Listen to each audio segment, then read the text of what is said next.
A paz do Senhor, amém? Estamos de ver alegre porque temos certeza da presença real do Espírito Santo de Deus nesta noite.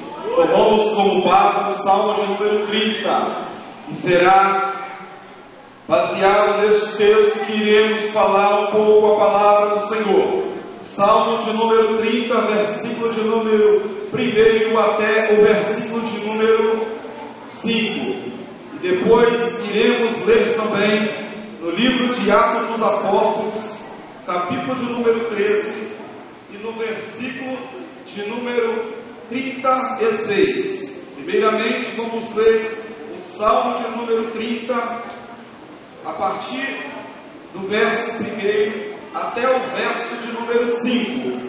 E depois vamos ler também no livro de Atos dos Apóstolos, capítulo de número 13. Diz bem assim a palavra do Senhor. Salmo de número 30.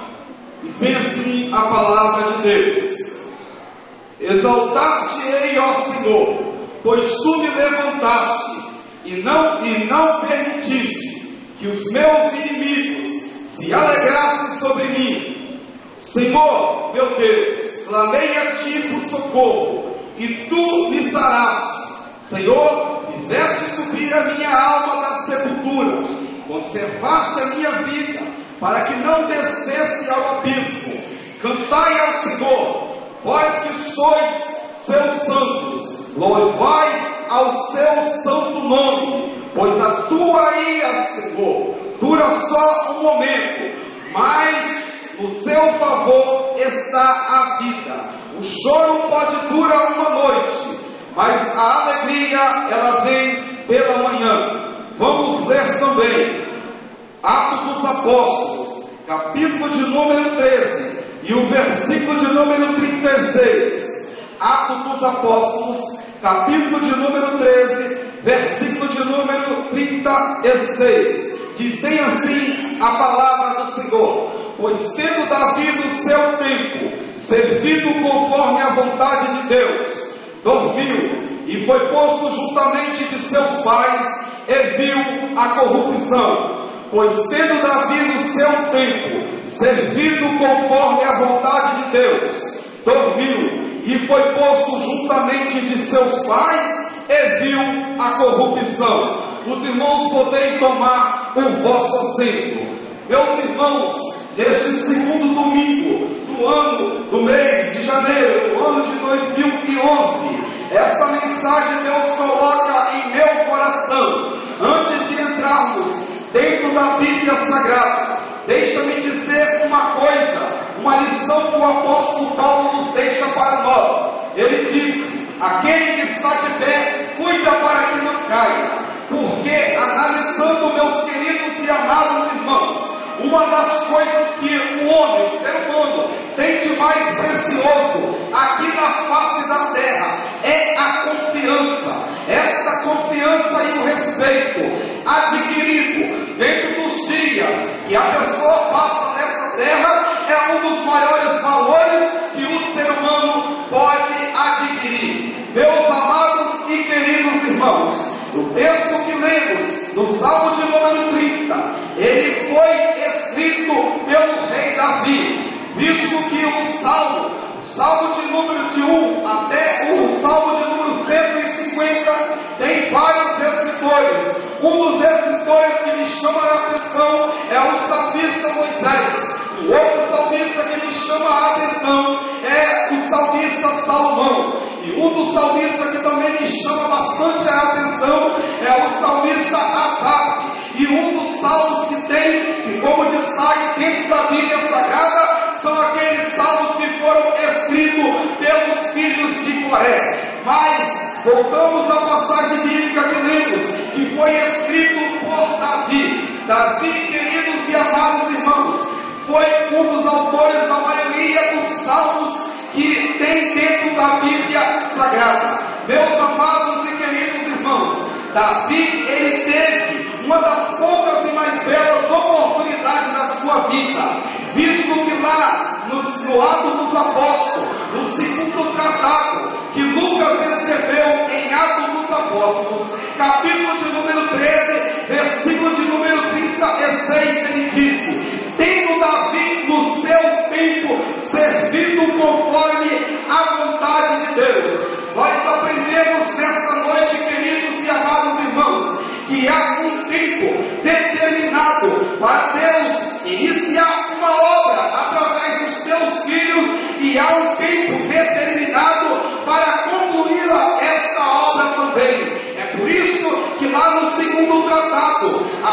Lucas disse que tendo Davi o seu tempo, Davi ele teve um tempo.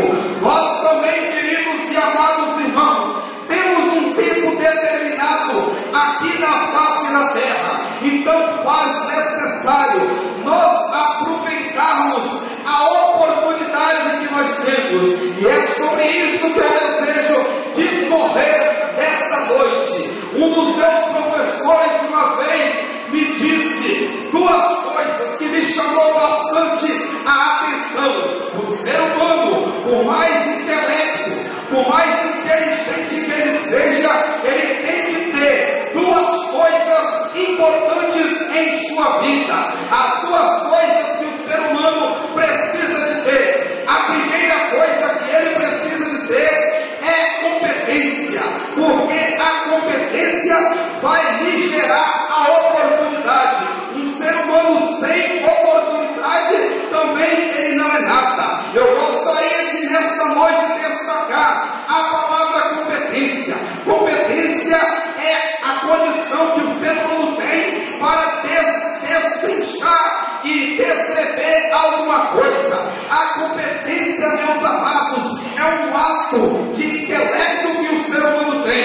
Olha, queridos e amados irmãos, a competência, ela tem uma forma de agir do ser humano, mas esta competência, sem oportunidade, ela não é nada. Eu estou pregando nesta noite para pessoas que muitas das vezes têm competência para trabalhar, competência para desenvolver um trabalho para Deus dentro da igreja.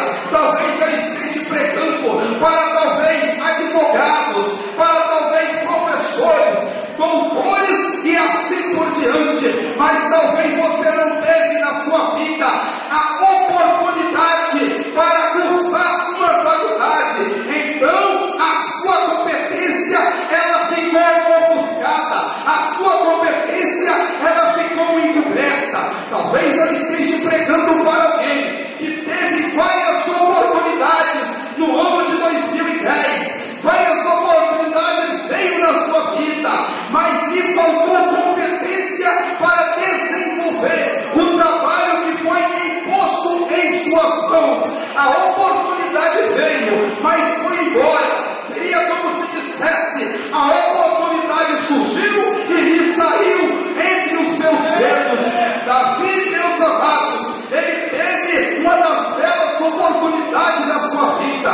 Com 17 anos, Davi, ele já tinha no seu currículo espiritual a morte de um gigante. Davi já tinha em seu currículo a morte de um leão. Davi, meus amados, ele tinha um currículo muito vasto, e isso lhe gerou oportunidades na sua vida. Com 17 anos, ele é chamado para reinar em Israel. Ele era filho de uma família que tinha pelo menos 8 filhos. Jessé era pai de 8 filhos, e Davi era o filho mais novo dessa família. E ele, meus amados, teve uma oportunidade de ser rei em Israel, mas essa oportunidade ela não surgiu assim aleatoriamente, não. Essa oportunidade surgiu porque Davi tinha características que despertavam a atenção e a vontade de Deus em sua vida. Deixa-me aqui destacar as características que Davi tinha. Davi, irmão Júlio, ele era músico. Davi, se ele vivesse em nossos dias, certamente, irmão Júlio, tu olharia para ele e queria ter ele no grupo de louvor dessa igreja, porque Davi tinha facilidade de compor melodias e mais melodias. Davi também, meus amados, ele era poeta. Bastava Davi sentar e o Espírito do Senhor lhe inspirava a ele escrever as poesias e as melodias que tinha dentro dos salmos. Se Davi vivesse em nossos dias, ele certamente teria uma cadeira garantida na Academia Brasileira de Letras, porque Davi tinha facilidade de compor versos e mais versos. Davi também, meus amados, ele era um general de guerra. Davi não perdia nenhuma batalha. batalha. Bastava os filhos de Israel saírem em batalha e Davi estivesse na frente, o exército do Senhor vencia. Davi tinha inteligência para direcionar o exército. Se Davi vivesse em nossos dias, o governador do nosso estado olharia para ele e dizia: eu queria Davi como secretário de segurança do meu estado, porque Davi tem capacidade de administrar um exército com toda a braveza e com toda a inteligência. A inteligência era especial na vida de Davi. Davi administrava o reino de Israel de forma que despertava o interesse dos reinos vizinhos. Se Davi vivesse em nossos dias, certamente a nossa presidente ia olhar para Davi e ia dizer o seguinte: eu gostaria de ter o rei Davi no meu ministério do planejamento, porque tudo que Davi planeja dá certo. Aonde Davi coloca as mãos, a obra prospera. Aonde Davi coloca os pés, a obra prospera em sua vida.